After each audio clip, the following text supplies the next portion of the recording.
एक तो चाहता है जाऊं और जाके उसका वो हशर कर। आपको जरा सा भी शक नहीं हुआ उसकी बदनीयती पे? बहुत शातिर खिलाड़ी था शहरीन, उसने तो शक की गुंजाइश ही नहीं छोड़ी। आवाज ना निकले उसके मुंह से। मेरी बहन को फालतू समझा हुआ तूने? आपको क्यों नहीं पता चला? गार्ड्स!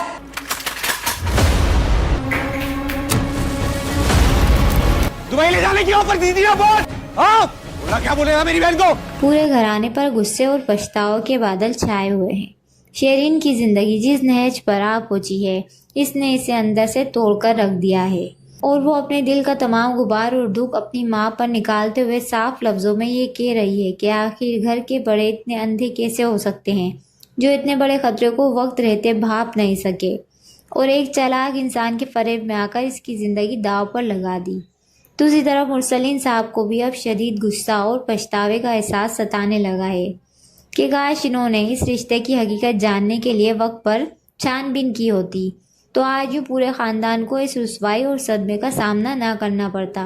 शाज़िया जो अब तक इस रिश्ते की सबसे बड़ी हामी बनी हुई थी, अब अपनी सफाइयाँ पेश करते हुए यही दिलासा दे रही है कि हरीफ इतना मक्कारी से गेम खेल रहा था कि किसी को भी इसके इरादों पर ज़र्रा बराबर शक का मौका ही नहीं मिला।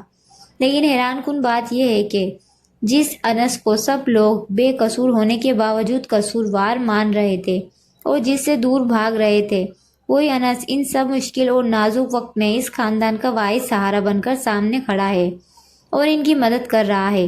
लेकिन कहानी का सबसे बड़ा सस्पेंस और बड़ा मोड़ तब आएगा जब शायान अपने तमाम जब्त के बंधन तोड़कर गुस्से में तेज में आते हुए सीधा फ़ाहम कुरैशी के घर से इसे सबक सिखाने पहुंच जाएगा। शायान का इरादा तो फ़ाहम को इसकी औकात याद दिलाने का होगा, लेकिन फ़ाहम जो पहले से ही शातिर है वो मौके का फ़ायदा उठाते ही अपने मुहाफिजों के ज़रिए शायान को काबू करवा लेगा और बगैर कोई वक्त ज़ाया किए फ़ौरन पुलिस को बुला लेगा। पुलिस मौके पर पहुंचकर शायान को घर में घुसकर हंगामा आराई और धमकियां देने के इल्ज़ाम पर गिरफ्तार करके अपने साथ ले जाएगी, जिसके बाद अब शायान की ज़िंदगी में एक नया तूफ़ान खड़ा होने वाला है और ये देखना इंतहाई दिलचस्प होगा कि क्या अनस अब शायान को पुलिस की हिरासत से छुड़ा पाएगा या फिर फ़ाहम अपनी ताकत के बल पर इसे पूरे ख़ानदान को मज़ीद तबाही की तरफ ले जाएगा।